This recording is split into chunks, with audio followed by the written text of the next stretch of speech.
What's happening, guys? Chrisman GG here, and today I am showing you the first ever best deck in format. This is Haymaker. This was the best deck from base set, jungle, fossil format, undisputed best. There were decks around it that could compete, that were playable, but the deck was just far too good, the way Pokemon was back then. So I'm going to run through the deck, run through the format, a little bit of explanations. If you're not playing old format, play this. This was just really, really good and really fun. If you ever played the Game Boy Color game, this was the go-to deck in that game. So let's start off with a Hitmonchan, where the deck gets its name from. A Haymaker is a punch in which a boxer throws all his strength at his opponent to try and get the knockout. Hitmonchan, 1 fighting energy for jab. That was really good. It can knock out some really low HP colorless or electric Pokemon like Pikachu, because I'm pretty sure Pikachu had 40 HP. And then special punch for 40. You were knocking out most electric Pokemon stage 2, most colorless stage 2 or stage 1 Pokemon, sorry. So there was just a massive damage output for a 70 HP basic. It was not getting return KO'd anytime soon. It could just keep going and going and going. 2 retreat cost, weak to psychic. Then we are playing 3 Cypher. Cypher just redefined the deck when this came out. Free retreat. Swords Dance does 16 next turn. If you're playing grass energy in the deck, which I am not, because you need the fighting energy and electric energy a lot more, but triple colorless for 30, that was just really, really strong. It could knock out the Aerodactyls, which were huge back then, because Aerodactyl prehistoric power prevented Pokemon from evolving, and there were obviously tons of strategies revolving around evolution back then, so Cypher was tacked into lots of decks to take the KO. It was just really, really good, resistant to fighting, so this really caused the more havoc. Really opposed Hitmonchan, because Hitmonchan could not knock it out at all. Its special punch was only doing 10, and top it all off, free retreat cost, 70 HP still. That's what all the rest of the Pokemon have in this deck. That is just really, really strong. And lastly, we're playing Electabuzz. Electabuzz was dubbed by Pojo Magazine the greatest card in the game when it first came out, and for very good reason. Same again, 70 HP basic, Thundershock for 10, flip a coin if heads paralyzed, so getting that paralyzed lock off right away.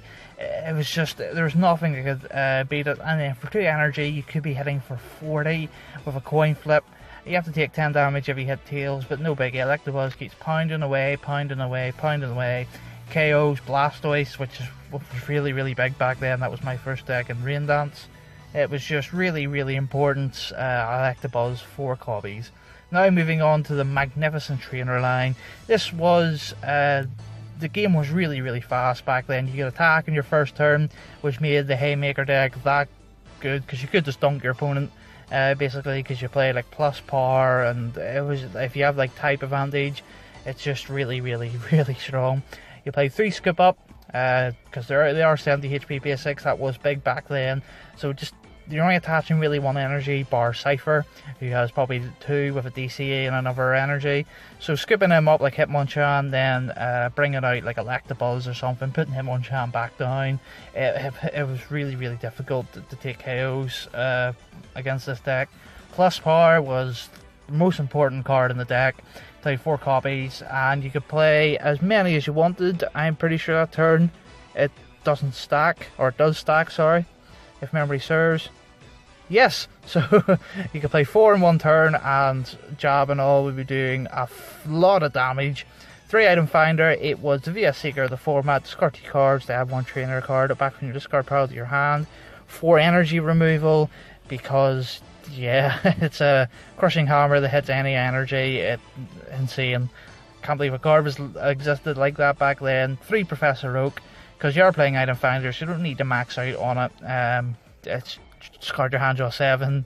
You can use it the same turn as Scoop Up or Gust of Wind. Really good. Gust of Wind, it is a Lysander, so getting the type right with the Hitmonchan, the Cypher, or the Electabuzz, really important for taking out the opponent's Pokemon, gaining momentum and closing the game out from there. 3 energy retrieval, because super energy removal and energy removal were massive back then, so you needed a way to recycle your energy, get it back. There's no Pokemon in this deck that discards energy, so that is what it is for. Or if your 70 HP basics finally get knocked out, energy retrieval helps you get back the fighting for Hitmonchan and the lightning for Electabuzz. Computer search, we all know what this card does because of the ace spec. Discard 2 cards, shuffle or search any card in your deck out of your hand. Professor Oak, that's mainly what it's used for. You could discard card house down and play Perfect Professor Oak to draw 7, but also searches stuff like super energy removal, energy removal, gust of wind, just to close out games. It was such a powerful card. Super energy removal, discard 1 energy on your Pokemon to take out 2 of your opponents. This was such a massive momentum swing in the game, because you could gust of wind out something weak, take 2 energy off your opponent's Pokemon that was getting powered up, smash the weak Pokemon out of the way, and now they're forced to play with the Pokemon they were trying to charge up, and it just puts them under so much pressure. 3 Bell, because draw 2 was the thing back then. There was no like draw 3 like high or anything, so Bell out 3, Item Finder could find it back, so that's why you only play 3. And for the energy, as I mentioned earlier, there is no grass energy. You can elect to play grass energy if you want, but be warned, you will start finding really clunky hands that don't quite work. But you know, if you're playing with your friends in a format that grass weakness is relevant, by all means play the grass energy. We're playing 4 DCE, 7 fighting and 6 lightning. That closes off the deck. So back in the format, there was Haymaker, obviously there was Rain Dance, there was the Alakazam deck, there was the Moltres Mill deck. So they were all the sort of decks that were around back then, and like I said, this deck just hampers them. The mirror was really annoying because Cypher blocked Hitmonchan, and Hitmonchan knocked out Electabuzz. It was kind of like a vicious circle. It was really skill intensive though, and it was a really enjoyable format. So like I said, if you check out my previous deck profile on the Rain Dance deck, if you play in that format, it is loads and loads and loads of fun to play, and it is something different to try. If you're bored of this format, give it a go. Thanks for watching the video. Please check out our Facebook, Instagram, Twitter. If you play other card games, please check out our Yu-Gi-Oh! Or Magic the Gathering YouTube. But like I said, hope you enjoyed the video. See you next time. This is Chris from NGG, signing out.